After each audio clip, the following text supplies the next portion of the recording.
Okay, so let me get started, and after that I'll also answer your question at the end. If you have any questions, so that also I will answer at the end. कोई question होगा आपका, so I will also answer at the end. Okay, thank you very much. So let's get started. How to face any audit with confidence by Auditee? What are the top 5 skills which is required by Auditee? So if you see, there are different two terms which is very important. One is auditor, another is auditee. What is the difference between these two terms? In the क्या difference है? Auditor is a competent person, right? And the person who carry out the audits. So auditor can also be of two types.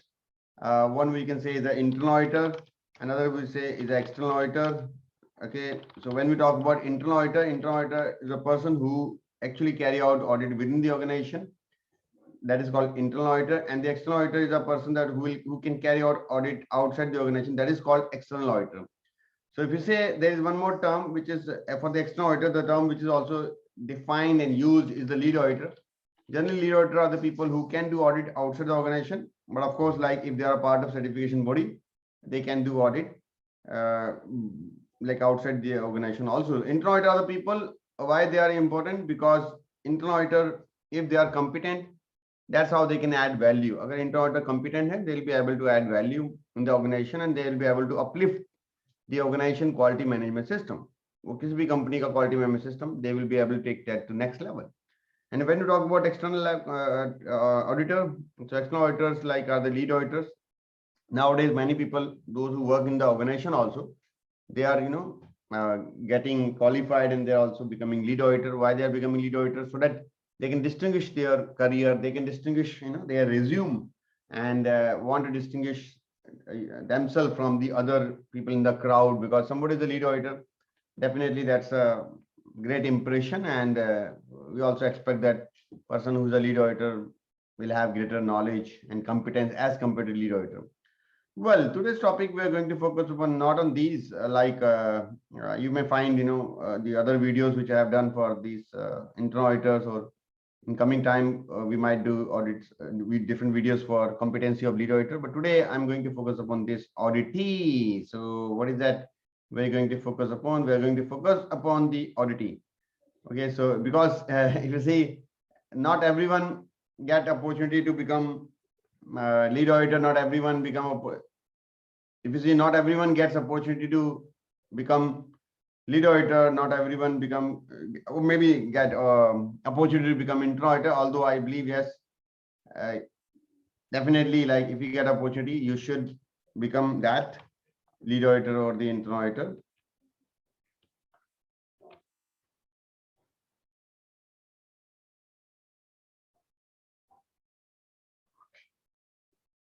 Yeah, but everyone, when you talk about everyone at one point of time, other point of time must have faced the audit as an auditee. So what is important that because auditee are the people, those who are facing the audit, and these are people who are responsible. These are people who are process owner. Like when we say auditee, these are what? These are basically the process owner. Okay, so when you say process owner, that person who is responsible to carry out the activities, okay, of his area, is we say they are basically process owner, and these are people who actually face the audit, right? And these are actual people who face the audit, and it could be any audit. It could be ISO audit, it could be your automotive supply chain IATF audit, or it could be even customer audit, right?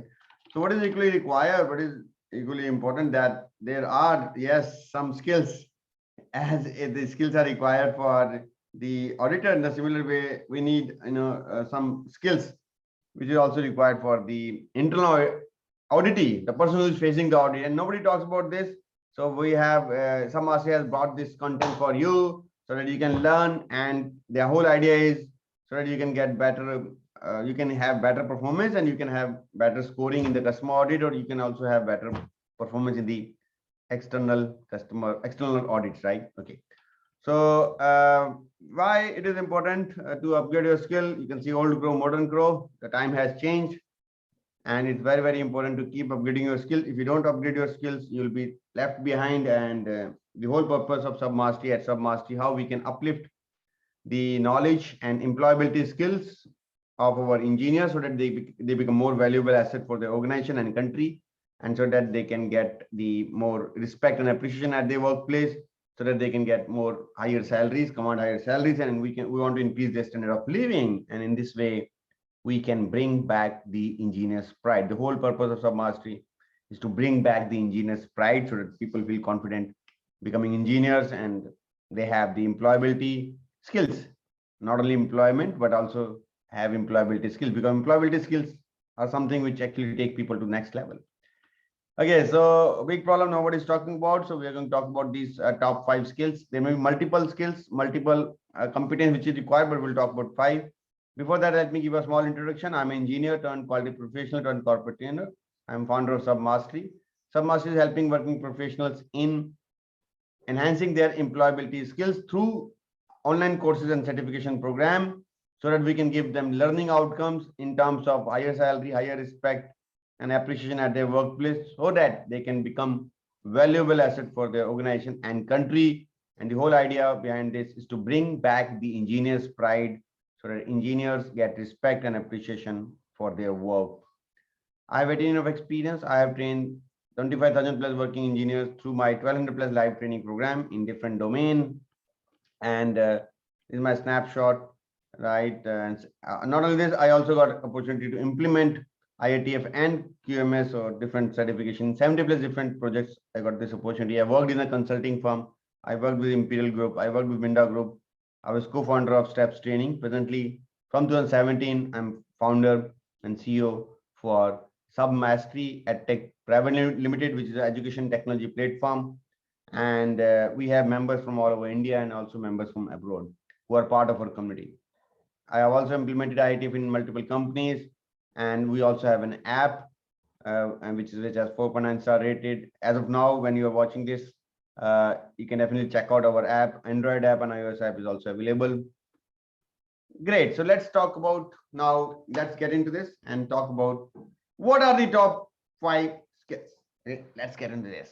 Number 1, do not be overexcited. Do not show off. Many a time we have seen that out of excitement, people, much time they sometimes show off, try to show off, and in that show off, they show their mistakes. So I'm not telling you to hide, but what happened? I'll give an example. I was at one point, I was in one, like in the beginning of my career. It was a very, very small company. For a very short period of time, I was there in that company.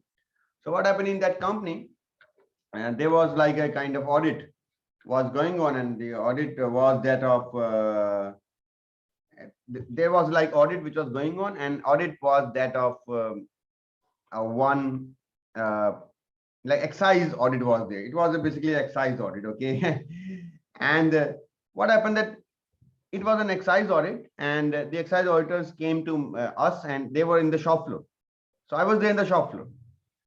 So I was not aware that they were from excise department. I thought, they are from some customer. They are basically customers. So what happened? Actually, that excise officer started asking me a lot of questions. What do you do? What is your profile? And I was very excited. I thought that, oh, great. So this guy is asking, somebody is asking about what I do, what is my profile. Okay. And I was very excited. So I started telling him that this is what I do, and this is my area of working. So all that stuff I started, can you just give me a minute? I'll be back here.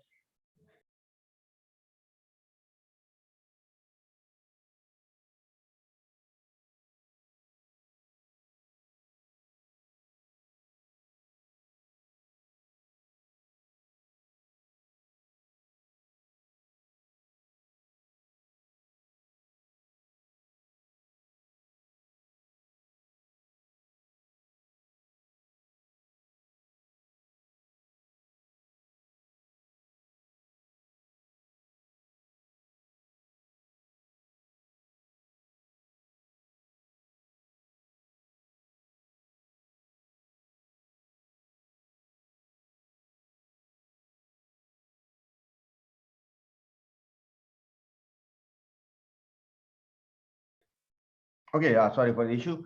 So yes, so what happened? Let me continue that. I was there in the shop floor, and that guy started asking me a lot of questions. उन्होंने मुझसे बहुत सारे question पूछना शुरू कर दिए, and what you do, how you do this and that. And I thought he's a customer, right? So, and I was very young, so I started telling, this is what I do, this is how I do certain things. This is what I do, as a these are the items which I inspect. Where does this item go? Sir, this item go to that other company.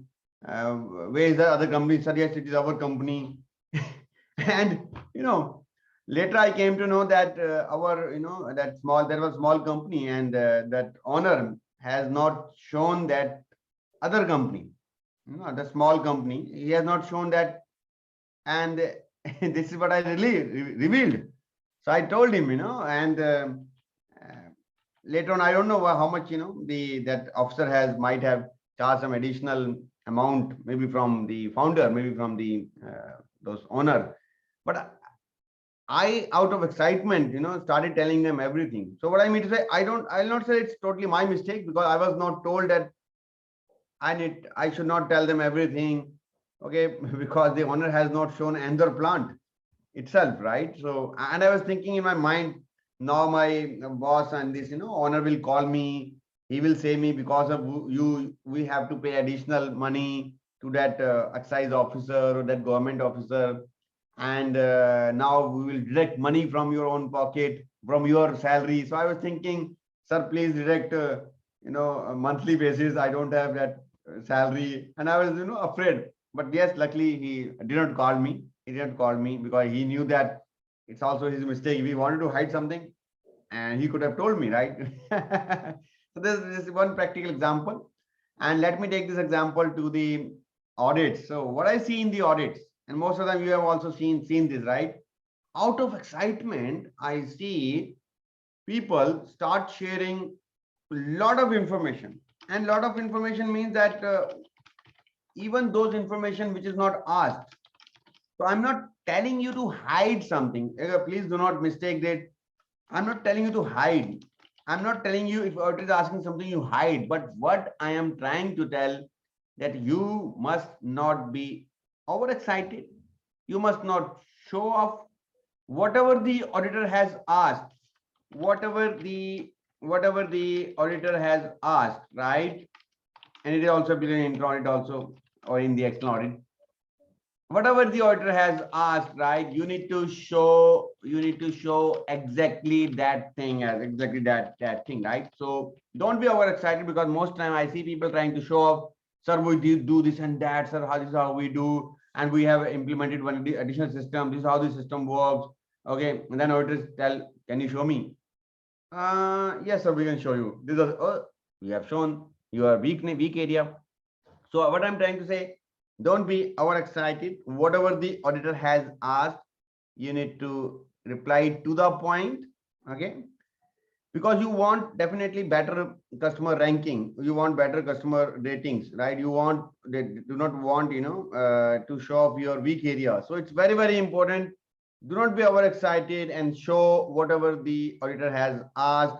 I'm not telling you not to hide, but what I'm trying to say is that give only that information which the auditor has asked. Okay, do not give unnecessarily too much information, because that may not be in your favor.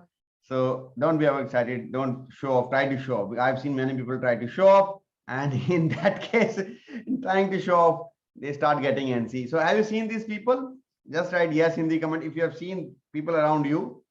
Though sometime in our excitement, right, they try to show off and then they get non-conformity. Have you seen this kind of people in your organization or in the audits?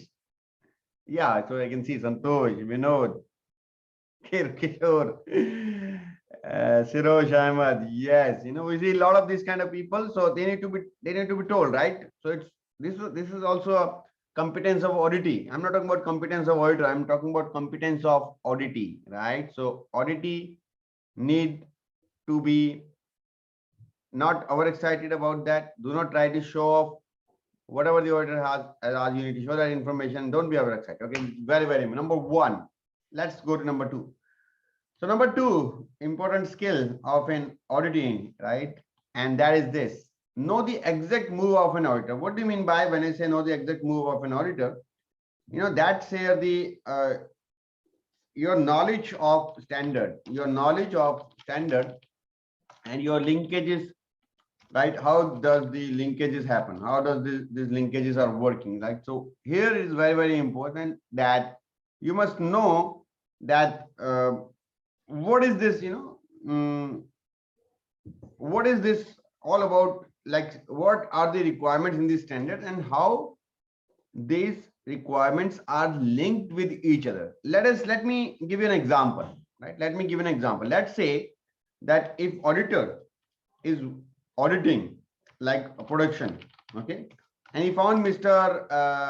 Let's say Ram, okay, and he's an operator, or let's say he's a staff person, okay, let's say, and he's working as a supervisor, okay, and what he's questioning, right? And the auditor is asking some question. He's asking some questions from that guy.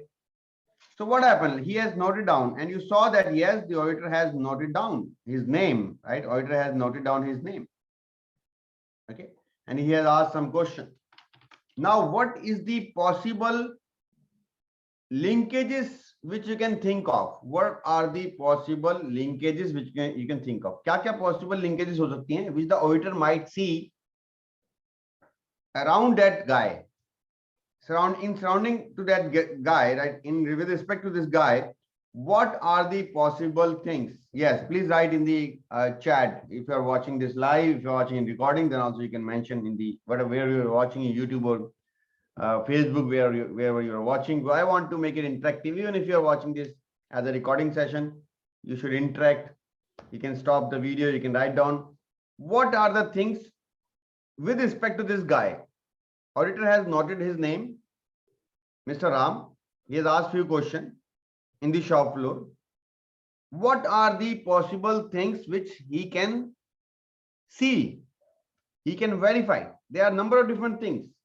Very good. I can see a lot of comments. Absolutely. So what he can see, and that knowledge will come if you are competent auditee. If you have this competence, so he can see, what are the possible linkages. So possible linkages will be this. Number one, what are his roles and responsibilities? Okay, he can check that, and maybe at that time itself he can check, or he may check in the human resource department. What is the, where does it stand in the organization chart? Okay, he can check. I'm not talking about, I'm talking about linkages. I'm not talking about like he should be aware about quality policy. Definitely he can ask like if he is aware about quality policy or that or not. He can look at, is there any key result area documented by his senior?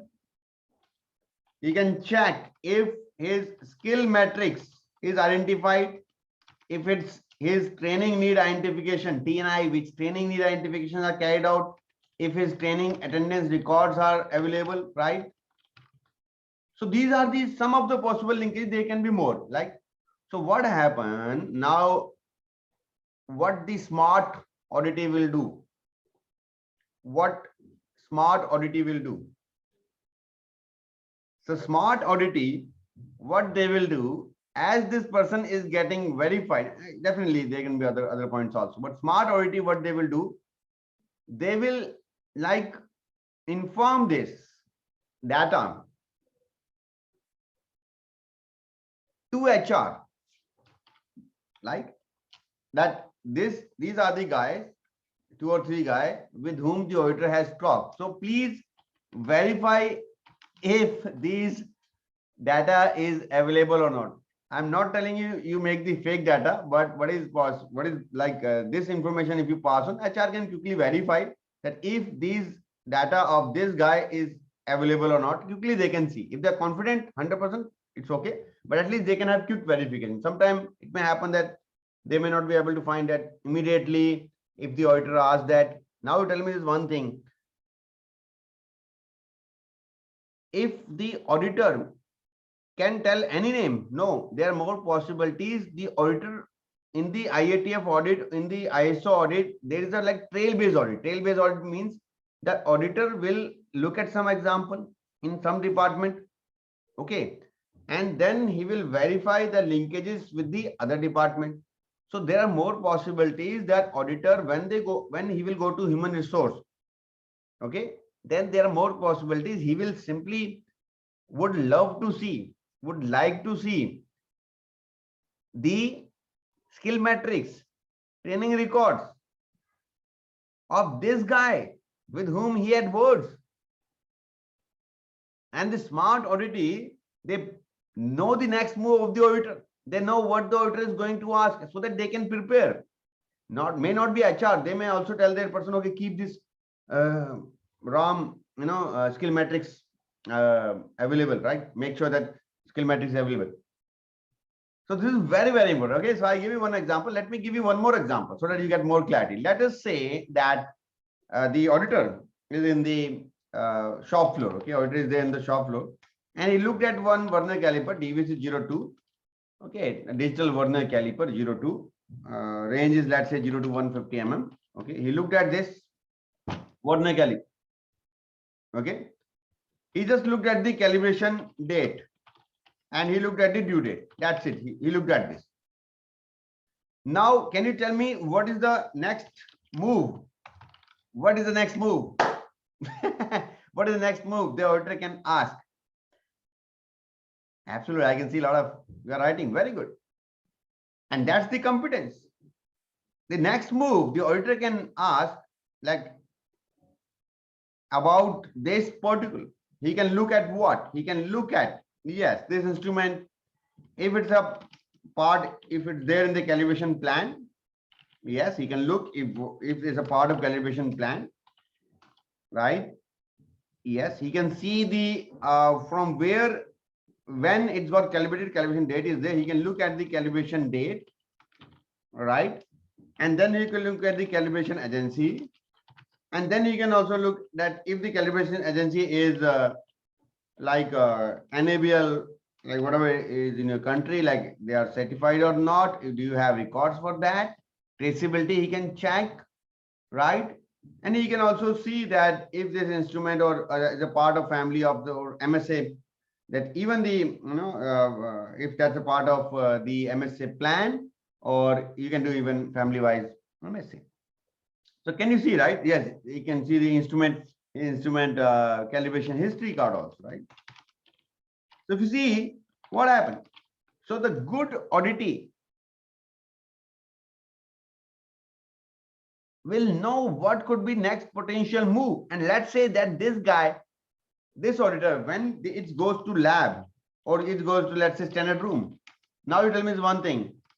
When this auditor will go to lab and standard room, and you know that he has noted down 2 or 3 instrument name, then tell me what exactly he is going to see in the standard room. What are more possibilities? Which instrument he is going to, which records, what data, for which instrument data he is going to see. There are more possibilities because he has seen this Vernier caliper, he has noted down this Vernier caliper. There are more possibilities that he is going to see all this backup, all this data, right? So it is very, very important that as a smart auditee, you should be aware about what could be the potential next move of the auditor, what could be potential linkages. And this is what we always used to do. And the smart companies, they do like this, like they say there are 2 auditors or 3 auditors, then they will appoint 2 or 3 person, that every person will be with some auditor. One guy will be with one auditor, and it's okay. They can, even if they are not from same department, they can be a part of audit. They may not participate because now process owner participate, and the information is given. Sometimes people make WhatsApp group, to do that, and nothing bad in that. You're not doing something unethical. I'm not telling that you are making something fake, but what I'm trying to say that this way you make sure that the information is passed within the community, within the people, and people are ready, people are prepared. The other person can see if something is missed out, some documentation is missed out, or something is, he's taking more time to find that particular data, because if retrieval time is more, if auditor says that, show me the report of digital Vernier caliper 02 in the lab and standard room, if that lab standard room guy is taking, let's say, half an hour or much time, it will have a question mark on your retrieve of documentation capability, and you will have a very bad impressions. Okay, so it is very, very important that you must be aware about next move of the auditor. So that's the second competence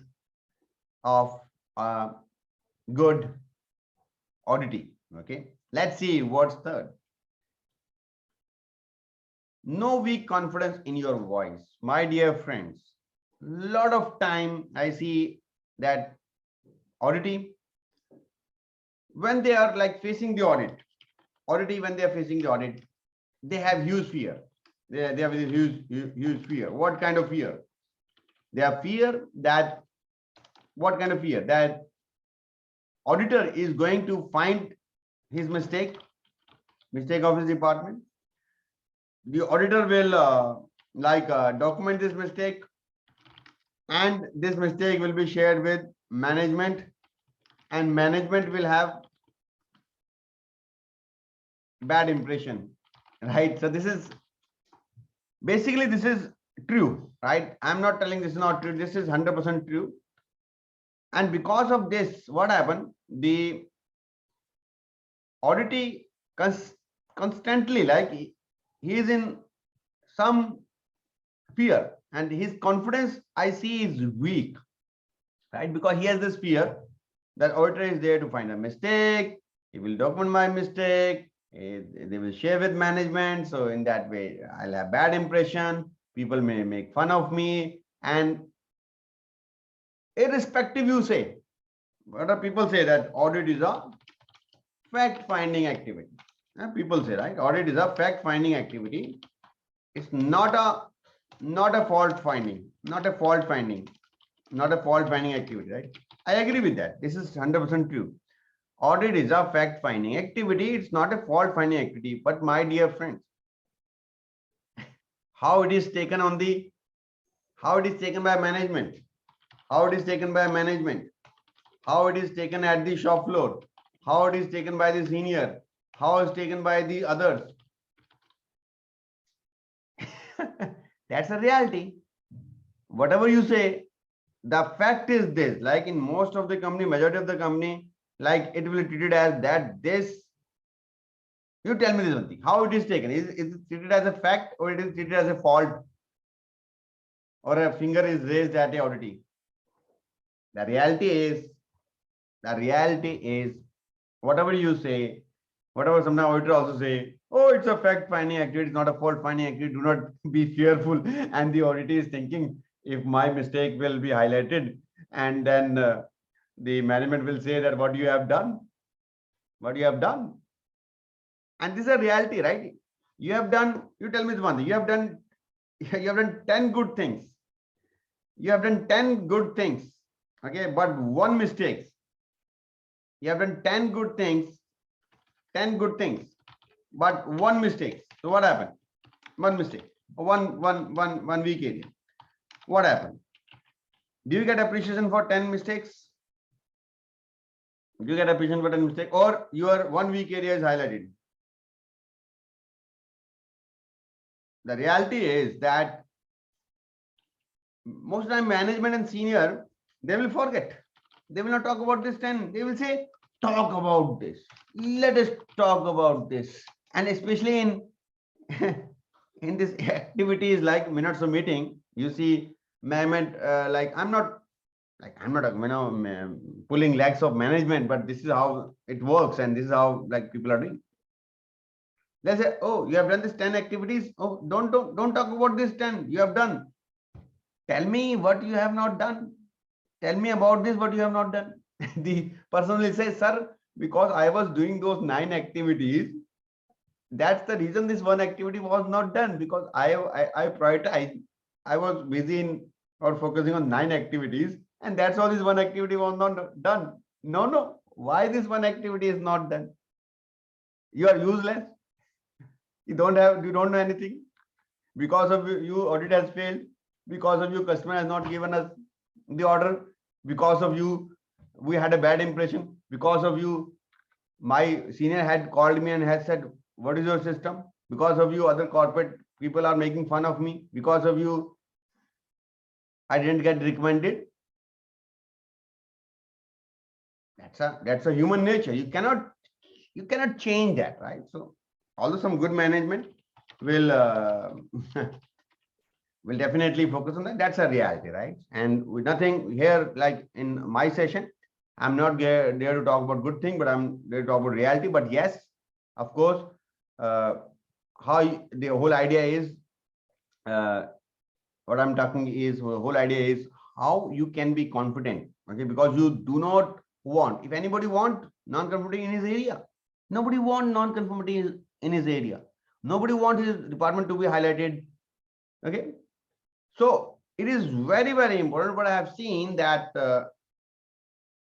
in one organization, right? I'll tell you that there was like purchase head, and this purchase head, he had no good documentation. Believe me, he had no good documentation, right? He had no good documentation, but he was excellent communicator. He was excellent communicator, and he was excellent in. He has excellent confidence. He has excellent confidence. And to my surprise, I found as a junior guy, I was, in the quality system department. I was in quality system department. So I used to tell him, sir, please make sure you people are not working, or, your purchase guy, you are busy, you don't have good documentation. He says, Arun, I will take care. And to my surprise, I always found he always got less or even no NC, no non-conformity. To my surprise, I went to him after audit, I asked him, sir, how does it happen that you have not too good documentation, but still you get less or no NC as compared to other people have very good documentation, but still they get non-conformity. What's the secret? What's the secret? He said, whatever I tell with confidence. So my confidence is my secret. How many of you agree that that's a reality? Even sometime when you are giving wrong information with confidence, people will believe you. And sometimes when you are giving right information with weak confidence, I don't know, I'm not sure, I think, sir, it can be done like that. Let me, sir, see the documentation, or let me talk to my senior. Sir, I am actually not, let me check, sir. So when you're talking like this, when you're not confident, I see that it is, even if you're right, even if you have knowledge, but if you're not able to present that with confidence, the other person might think that you do not know your subject, and there are possibilities that you might get the non-conformity. So this, he told me that whatever I tell with confidence. What is your supplier selection process? So this is my supplier selection process. We identify the suppliers through the website or through our personal contact. And as we identify the suppliers, we then send them the like vendor registration form, or sometimes we don't send vendor registration form. We go to that place and we'll see that, talk with them and see if they are capable or not, if they have basic facilities or not. And if we found that they have these basic capabilities, then we actually tell them to fill up the vendor registration form. And then once we have this vendor registration form with us, then we will select, review this within our team, and then we'll make our team and we'll go for a audit. We'll select not all, but first we'll prioritize out of 5, we'll prioritize 1 or 2, because maybe based on their capabilities, based on how good are their customers, based on that judgment, we decide, and then we go and do the audits, and then the customer audits are carried out, supply audits are carried out, the rating system is there, this and that, all that stuff. And when the person is telling like this with confidence, right? So what happened?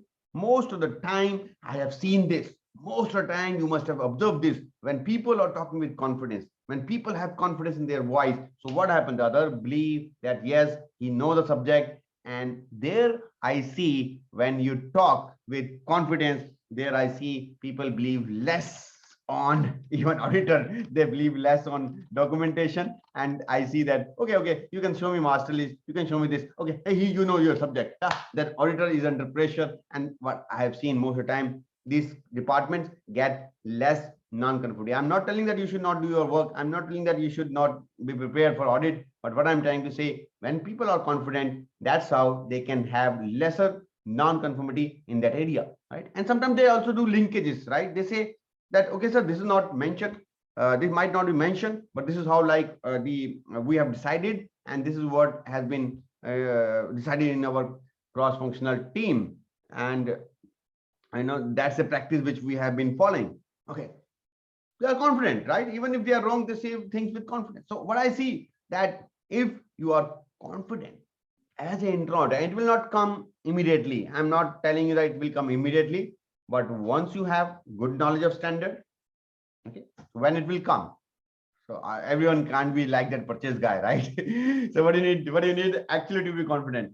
You need, good, very good, very good standard knowledge.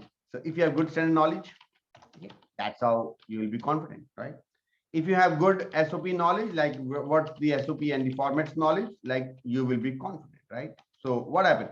If you have good linkages knowledge, if you can good linkages, right? How you can linkage? Sir, we do not do like this, but we do these things in this way, and that's how we, are doing this particular thing.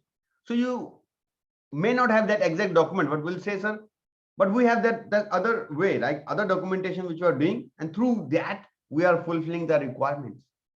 Okay, and sometimes it happens that if you are confident and if you have knowledge of standard, you can definitely say that, okay, sir, actually this is not mentioned in the standard, but still we have decided that we'll go with this time frame. Okay, so auditor knows, okay, you know about the standard, it has not mentioned the standard, but still we have decided. So what you are trying to say that I know the standard, right? So this is very, very important, right? Friends, did you enjoy whatever we are talking, right? So until now we have discussed how many, like we talked about the competencies of the auditee. Number one, don't show off, don't be overexcited. Like sometimes in our excitement we spill the beans. We show off our mistakes, right? So whatever has been asked, only that thing need to be responded, right? Which is very, very important. Second is like know the next move of the auditor. You should be aware like what auditor is going to tell, what auditor is going to talk about, right? And what auditor is going to see. So you should know that linkages. If you know that linkages, that's how you can save the non-conformities and you can have lesser non-conformities. The third is like no weak confidence in your voice, that you should be confident about this standard. How many of you are loving this? Just write in the comment if you're loving this. Whatever we have discussed until now, how many of you are loving this? Just write loving in the comment if you're loving, and if you find this knowledge and is very useful and will help you.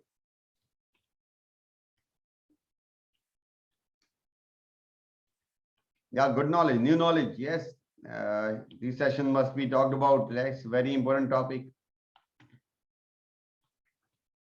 Yes. Knowledge of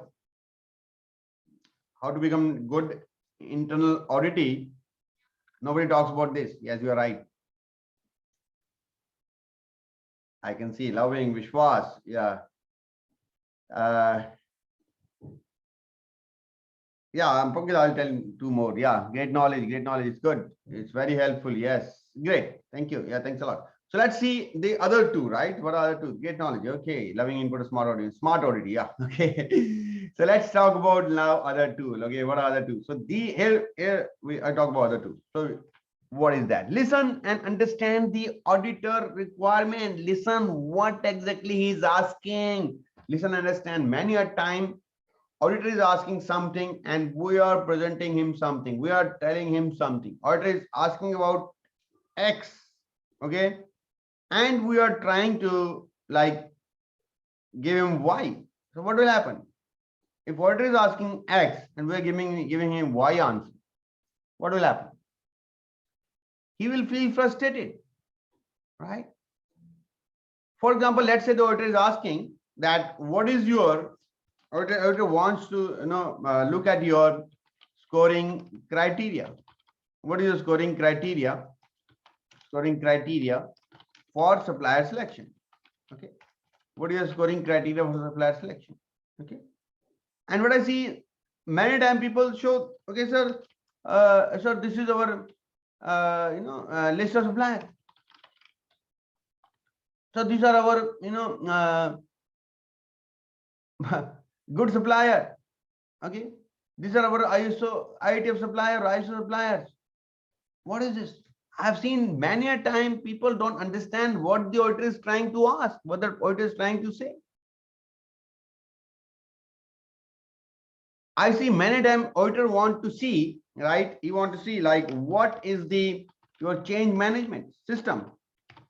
What is your change management system? You want to look at your change management system example. And I see that people don't understand what auditor is asking, what auditor is trying to say, right? Let's say he want to look at your change management, right? Your ECN engineering change node, ECN system.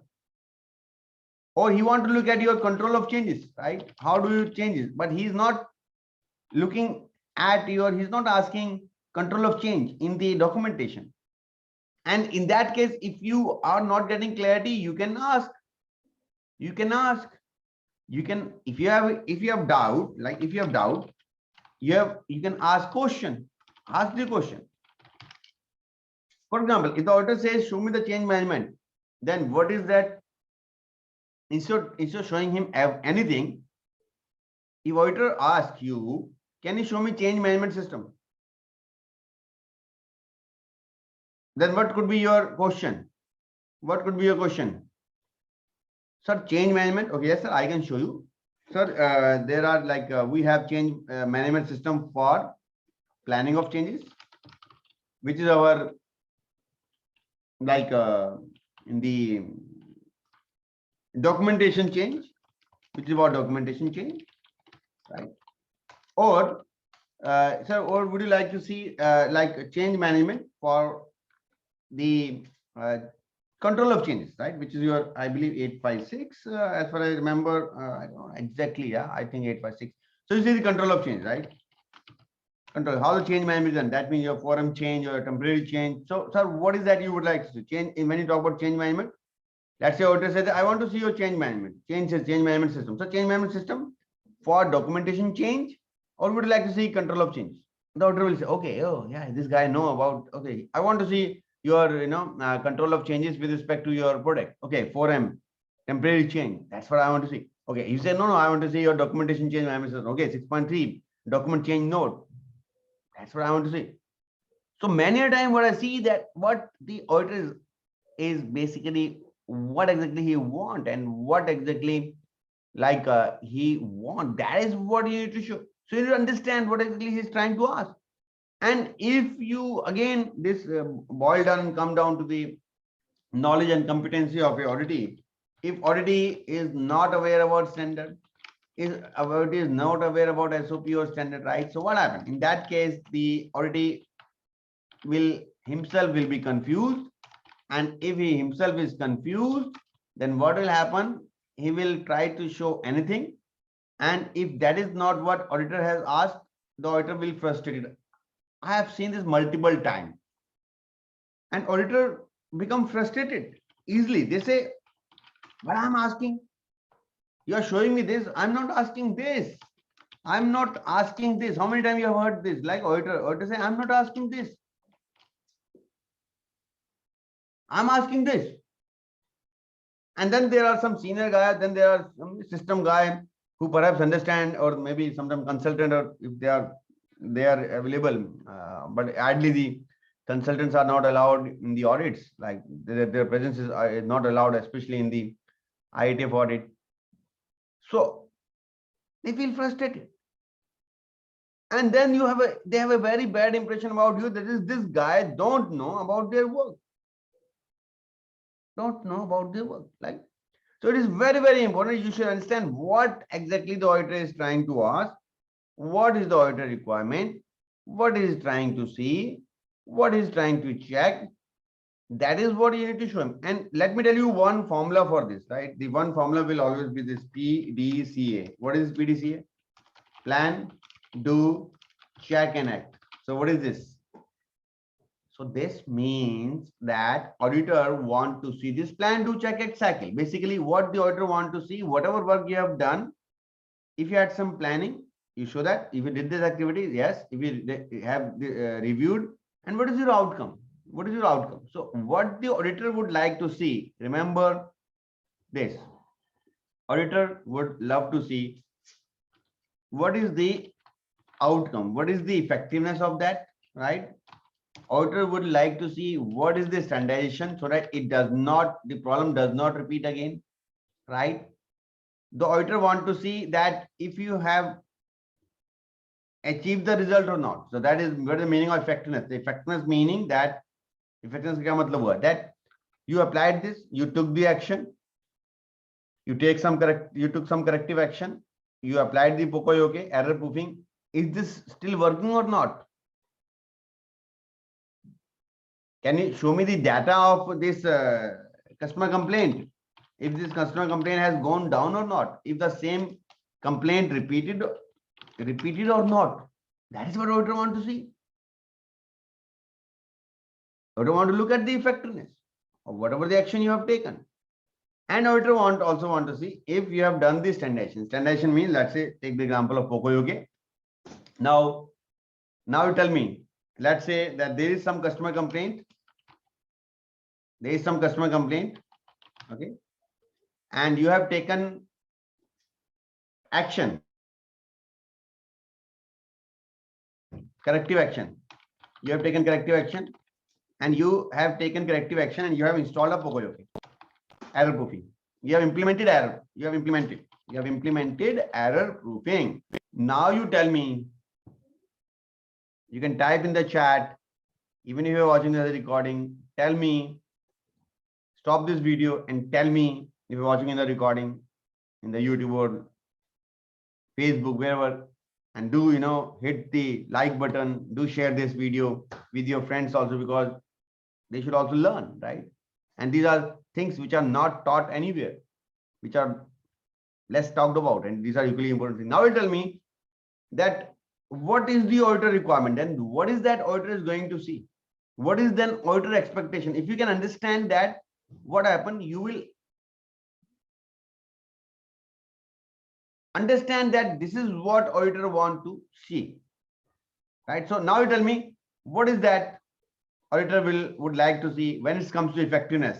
When it comes to effectiveness, the auditor will like to see what your trend chart or your what is your complaint, if repeated or not, like, and then you can show, yes sir, we are monitoring it for last 6 months or 3 months, the complaint is not repeated.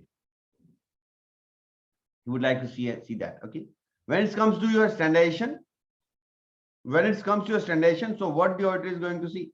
When it comes to standardization, the auditor will see that, yes, so whether you have updated the list of Pocoyoke, whether you have this Pocoyoke verification, whether you have Pocoyoke maybe procedure, right? What's your simulation? How do you test Pocoyoke?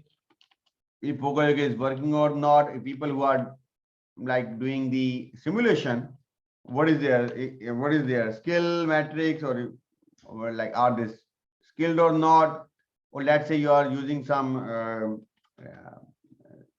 challenge part. The challenge part are parts which are used to challenge the Pocoyoke, right? Like some NG item or NG switch.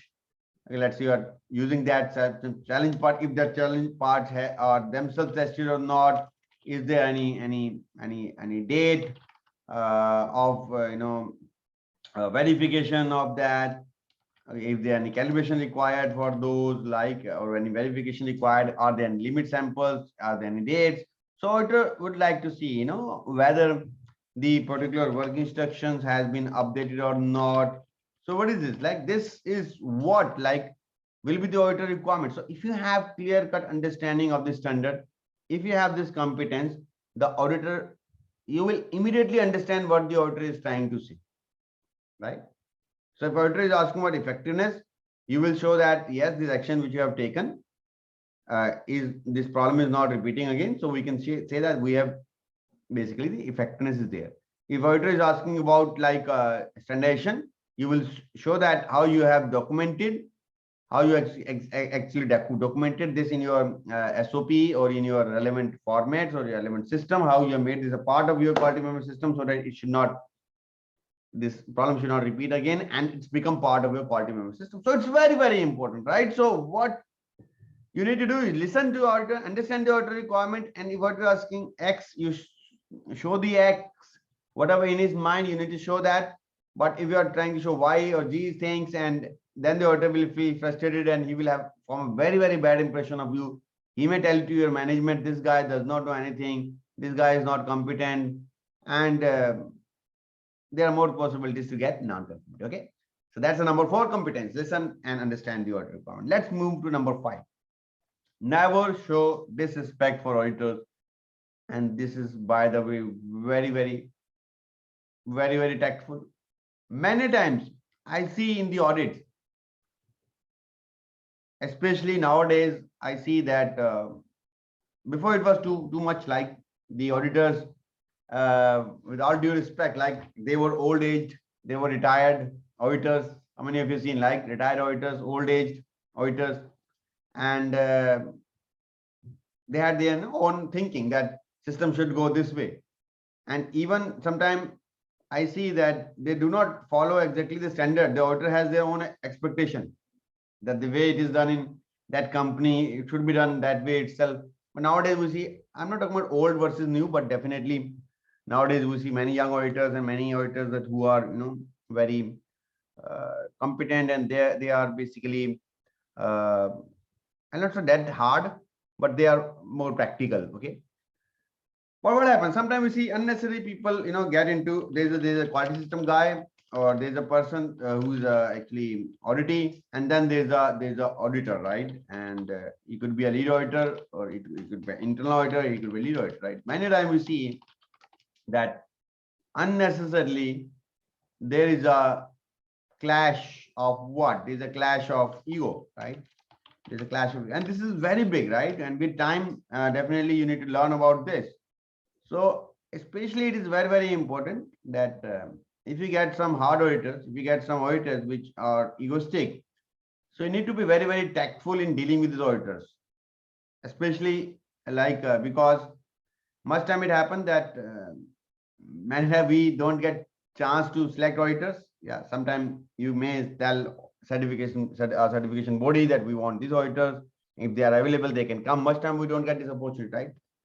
So why it is important, right, to be tactful?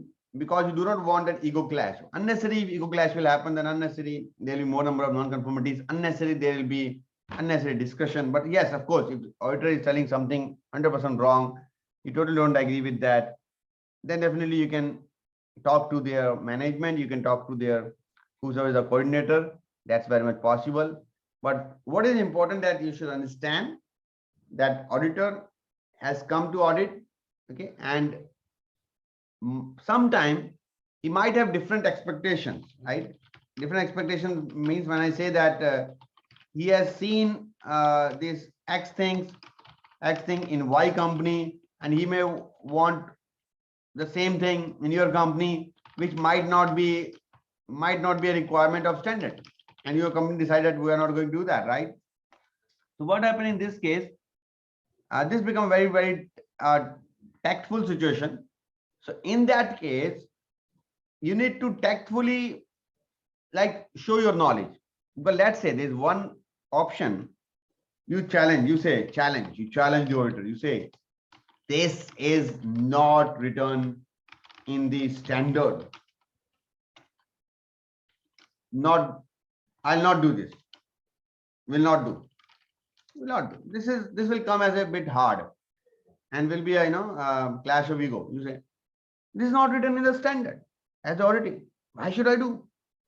And suppose it's a case with external auditor. Internal auditor, definitely sometimes the fights are acceptable, I can say, that is within the company. But with the external auditor, if there's a clash of ego, you say, where it is written in the standard? Why should I do? It's not a requirement of standard. If you do this way, definitely the auditor has come to audit you, and he is there, where to find out the fact and improvements. So in that case, I don't think that that's the appropriate behavior. And you do not show disrespect to auditor, right? Because he might have very good year of experience of audit. That's the reason he is sent to your company, even if he's a guest auditor. Like, respect auditor. But yes, if auditor has some wrong expectations or something which is not mentioned as standard, then you need to be very, very tactful. For example, let me give you an example.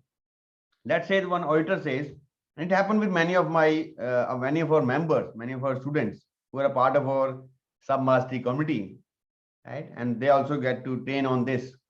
You also train them on this part, right? So what they should say that, sir, let's say the auditor is asking that you need to have MSA for each and every equipment. MSA, measurement system analysis for each and every equipment. Each and every equipment. There are 50 instruments. You need to make MSA plan, measurement analysis system plan for 50 equipment. Okay, it's okay. If you know MSA a bit, it's okay. If you don't know what is this MSA term, measurement system analysis, totally okay. But just try to understand that. Let's say auditor is asking that you need to make measurement system analysis plan for all the 50 equipments. And you know that that's not a standard requirements. Not all, it's not required, but then auditor is stressing or it is pressing you for that. In that case, the one option will be, sir, do not mention the standard. Where is mentioned that? Why should you? Right? That's not the appropriate way. So what is tactful way? The tactful way, sir, definitely, sir, we can look at this requirement and we can plan the MSA for all the instruments.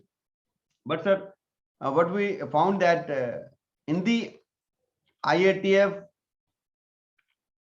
global oversight.org, in the frequently asked question, which is actually updated in the IATF global oversight.org, we sir referred that. And we found that there IATF has recommended to go for family wise MSA plan. Sir, because of that reason, sir, we have made MSA plan family wise, where we have categorized different instrument into range of equipment, and then based on that we have prioritized and we have made the MSA plan for this 15 or 20 or let's say 10 equipments only. Now, which one is more gentle? Which one is more better? Now you say, sir, definitely, sir, we can also make MSA 50 for all the instruments, sir. But actually we had this understanding because sir, IATF in the frequently asked question, which is given in the IATF global oversight.org, there they have mentioned that we can go for family wise FMEA. So for that reason, actually, sir, we have gone for family wise FMEA. What you did? You told in a gentle tone, not in an authoritative tone. You told not in an authoritative, it's not an authority, it's not an authority term, authority tone. It's a very, gentle tone with confidence, right? And you are not showing disrespect to it. Very tactfully you told this thing. And because of that reason, sir, we have done that. Sir, but if you still say definitely, sir, we can review this requirement internally within the company and we can, sir, do that. Now, what happened immediately when you say this? The auditor, then he knows, okay, this gentleman is very, very smart. He knows that there is something called frequently asked question in the IATF global oversight.org in case of IATF, or you may also refer to the standard clause also, right? And this guy is smart. Immediately you will see that there are 99% chances that he will change his tone. He will, not pressurize you the way he was pressurizing you in the beginning. He will immediately change that. I'll give you one more example, right? And these are very, very important. And my member have told me that, yes, this has worked very well. So I will not say 100% of the time it will work, but 99% time it will work. So what happened? I'll give you one more example. And it was a customer audit. And in the customer audit, what happened? The customer says that they were making some parts and it was a visual some visual part was there, some visual part, and it was a steering wheel. Okay, steering wheel was there, and in the steering wheel, the customer says that if in the steering wheel, if there is a small scratch, even if there is a small scratch, okay, you give rating, give FMA in the FMA severity rating, right? In the severity rating, give FMA rating as 9 or 10. What? Yes. Customer said, and very, OEM customer. I cannot name that OEM, but that OEM customer said to that our member, even if it is a small scratch, give FMA rating as 9 or 10. Because in the showroom, the customer, my customer, the end user will not buy. Now, my member was very tactful. The one way could be, if it's a clash of ego, the option one, that's a bad way, which will clash of ego. So how can I give this 9 or 10? 9 or 10 in the failure mode effect analysis. It is reserved for statutory regulatory requirement. It is reserved for non-compliance of statutory regulatory or the safety issues. Then I can give 9 or 10. How can I give 9 or 10? This will result into a clash of ego. Okay, unnecessary fight, and you may lose and you may get less customer score. Now, my member was very tactful.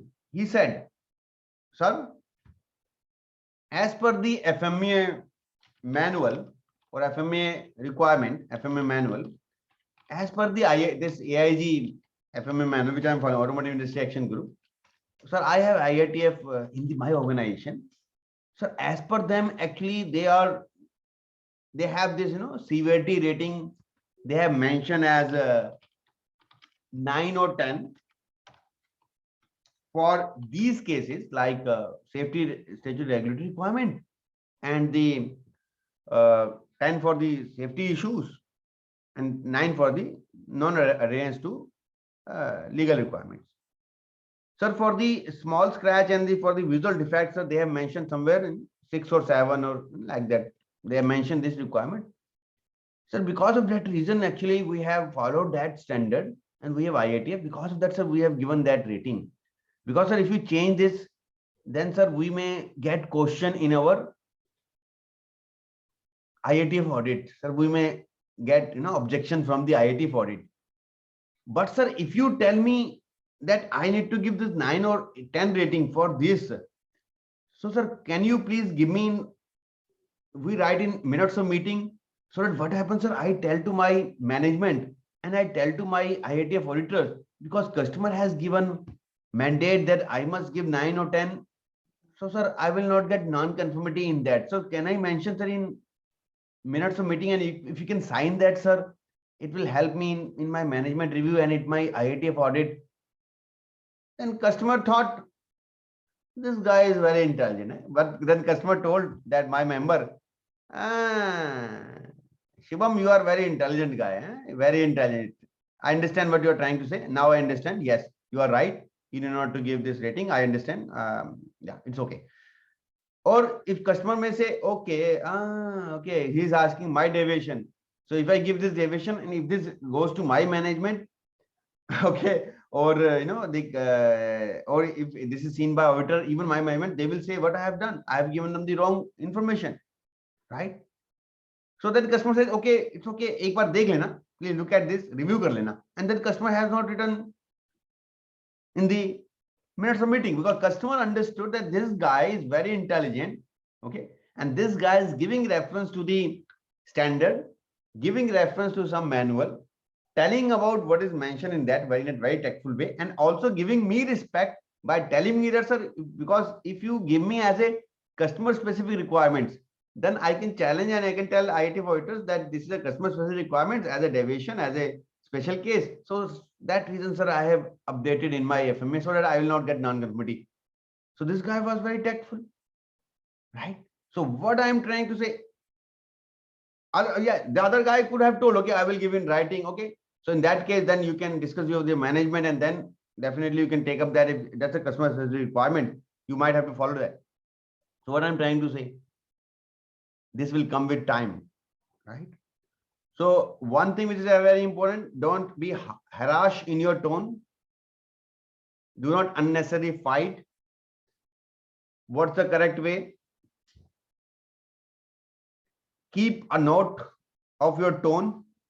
It should be gentle. It should be with confidence. Number two, give the reference to the SOP or give the reference to the required standard in a gentle way. Okay.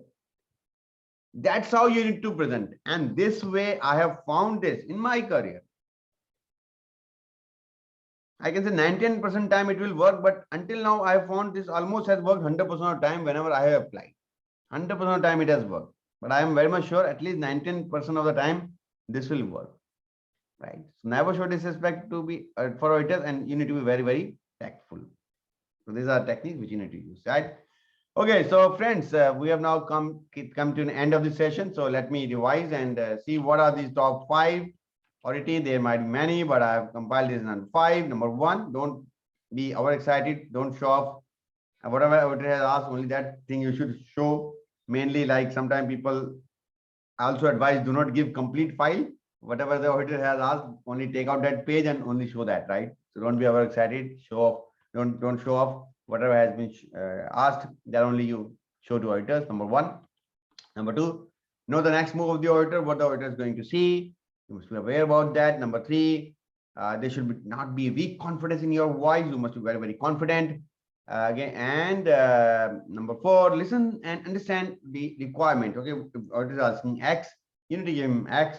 Like you should know that what the auditor is looking at, the effectiveness and the standardization, and that's what you need to show him. And very, very important that you need to be not to be disrespect to the auditors, and need to be very, very tactful in your conversation. Okay. So I hope you enjoyed this, and if you're loving, if you like this, do share with your friends. If you are a internal auditor, if you are a quality system guy, if you are a plant head, if you are a quality head, if you are responsible for quality management system, if you want to train your people auditee, like how auditee should behave, right, in the audits and what should be auditee competence, do share this with within your organization so that they can also learn, and also subscribe to my channel wherever you're watching. Share this with your friends. The whole idea is that sort of how you can become more competent, how you can become more useful for your organization, how you can be a better auditee, because nobody talks about this, how to become a better auditee. So these were the top 5 skills. Arun Sharma from SubMastery signing off. Thank you very much for watching this. Okay, great friends. So did you enjoy this today's session? Did you enjoy today's session? How do you rate 1 to 10? How do you rate today's session? 10 good, 10 best, yeah. Okay, great. Yeah, so we are taking up new topics every day at 8 p.m. sometime maybe at 10 p.m. This March month we have declared as a 1 skill per day. So yeah, so if you miss some session, we'll try to update that in recording. We are taking a bit more time. Definitely will be updating. Yeah, so the whole idea is that how you can become more competent, and how you can how you can learn 1 skill per day. So, and this March month is other trainers will also come, other experts will also come. Thank you very much. I really appreciate that. Yeah, learning a lot, loving from your teaching, great learning. I enjoyed a lot. Oh, Lars, why you are sending this? Yeah, thanks. Okay, you want to send smile, I think. Yeah, thank you very much.